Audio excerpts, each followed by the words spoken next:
Making money as a freelancer isn't easy. Even talking about money with your clients is uncomfortable. Trying to make sure you're charging the correct price for your services, difficult, and difficult. So as someone who's successfully overcoming all of these challenges, slowly but surely, I want to share a few, sometimes painful lessons I've learned over the years and help you make more money. The first really important lesson to consider is that those who don't talk about money don't make money. In Slovenia we have a saying, Kdor jezika špara, kruha strada. Say it with me. Kdor jezika špara, kruha strada. Can't say it, huh? That's okay, we're gonna get you there. The saying roughly translates to whoever saves his tongue is gonna starve. And that's a really rough translation, but it's true. However unpleasant it is, the sooner you get comfortable talking about money and discussing your prices with clients, the better. Did you ever discuss your rates with clients and felt that they held the upper hand and kinda dominated the conversation around money? That's because they're comfortable talking about money and you are not. It's really easy to be a customer and discuss prices, but it's difficult to be the seller and discuss prices. So you need to get started like yesterday. Once you start bringing up the money first, you're gonna become more confident. You're gonna believe in your own prices, your own worth, and that means it's gonna be much easier to portray that to your clients, and in turn, your clients are gonna be more confident in hiring you as well. It really is a confidence thing, and the only way to get better at it is to practice. Do not neglect bringing up the price. Be the first to do it. Don't wait until you're already working, and definitely don't wait until the project is completed. Make sure you're all on the same page as soon as possible, so there are no unpleasant surprises or anxiety for either you or your client. When it comes to unpleasant surprises, if you don't have a contract or an agreement in place, I guarantee you're in for a headache or two. Now with contracts, I'm not a lawyer, but I do know they're often not easy to legally pursue, especially internationally, and getting anything done legally is expensive and time consuming and likely not worth it in a lot of cases. So the actual contract might not be the most important thing. The thing that is really important that a contract actually is having an agreement in black and white. This can also be a proposal, an email, whatever it is. The terms of the project and the prices you're charging needs to be very clear. Very clear. Trust me. I once had a client years ago saying their budget is $200. I know, way too cheap, but I was new to this. And when it came to the second part of the payment, they only paid me half of what we agreed upon. And they said that the amount I was supposed to receive was their budget, and depending on the project, the final cost could be higher or lower. So the client decided by themselves, without discussing it with me, that that was the appropriate amount for them to pay me, because it fit within their budget, but the budget that we discussed was not how much I was actually gonna get paid, which as a non-native English speaker in the context of our agreement made absolutely zero sense to me. And I think even if I were a native English speaker, it still wouldn't make sense to me. I still feel like I got ripped off. I definitely did not stand up for myself nearly enough, but it's something I could have probably avoided by being more strict and clear about the terms and the exact payment. Make sure the scope of the project, exactly what you're gonna do and deliver, when you're gonna do that, and how much and when the client is gonna pay is all written out and agreed upon by both you and your client. If this is helpful, please make sure you like the video and subscribe to the channel. It would help me out a whole lot. That brings me to painful lesson number 3. Always get paid a certain amount up front. I like to do 50% up front and 50% when the project is completed. For bigger projects, you can set milestones and split the payment into even more parts. It depends on you and the project and what you're comfortable with. But this has a lot of benefits and really zero downsides.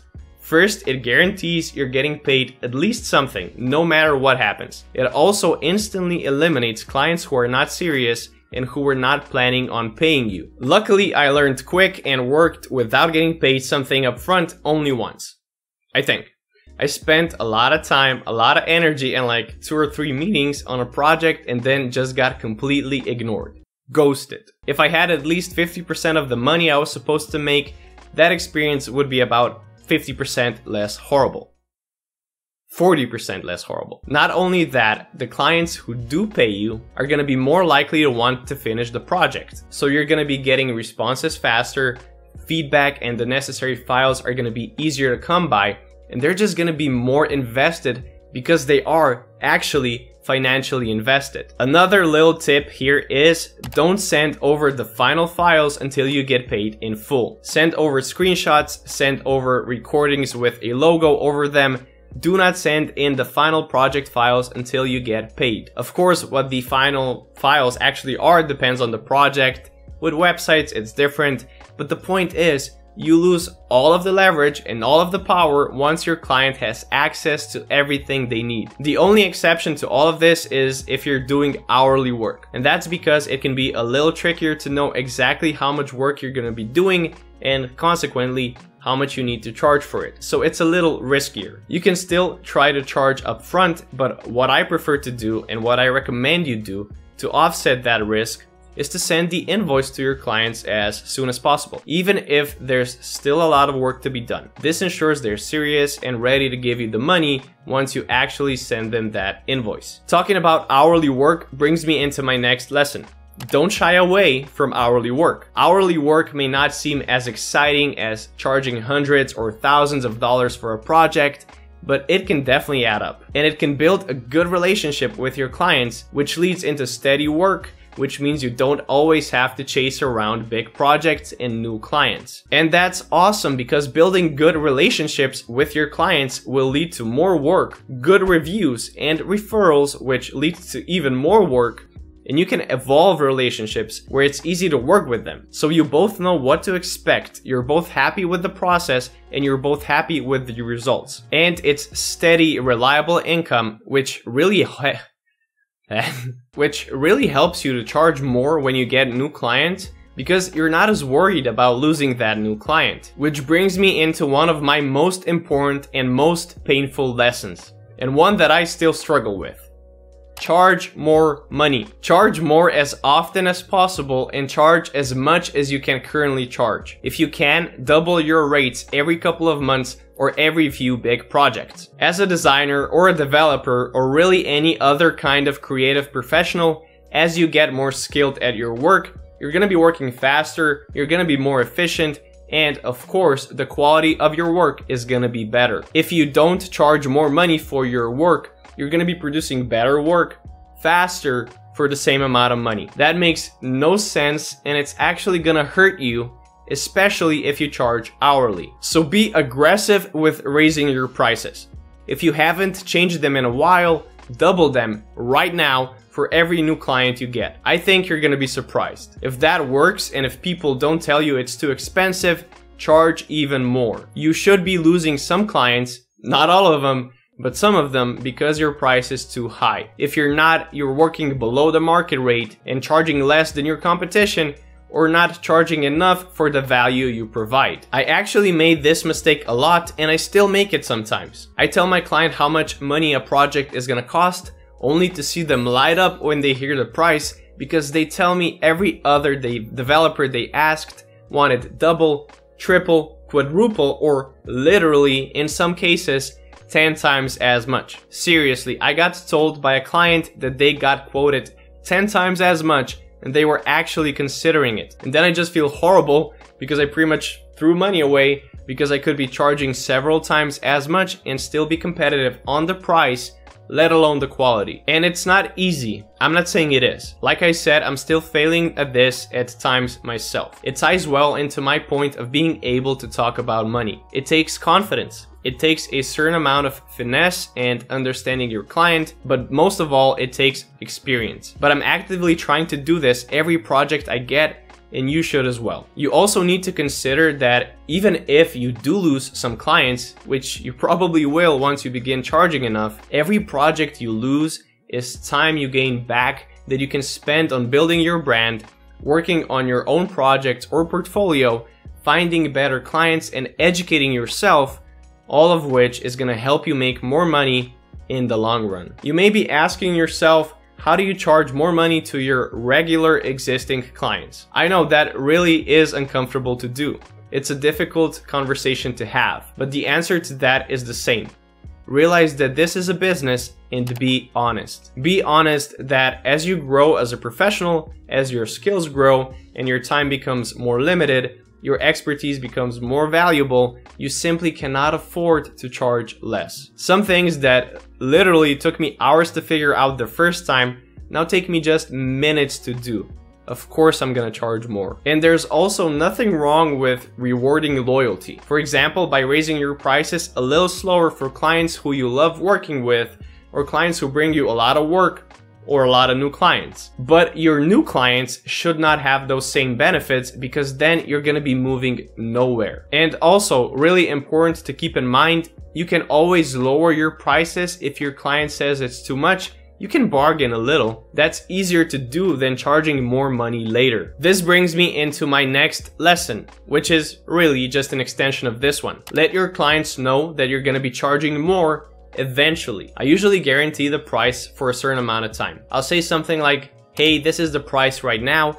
I guarantee that I won't change it for the next 6 months, but after that, I might charge more money depending on how busy I am. And of course, no changes will be made without letting you know first and without us coming to an agreement. Just something simple like that, so they expect it and it's a little easier for you to do when the time comes. Another painful lesson I've learned is be careful who you listen to, just in general, but especially online. For example, I see a lot of videos of people on YouTube, young people, younger than me even, telling you how to find clients and claiming they make and teaching you how to make $10,000 or $20,000 a month doing web design, which sounds amazing. And they have my attention, they have my curiosity, but then every single time I do a little bit more research on them, I find that they don't even have a website, or their website is the most basic standard template on a very simple beginner level page builder. And they never have a portfolio available online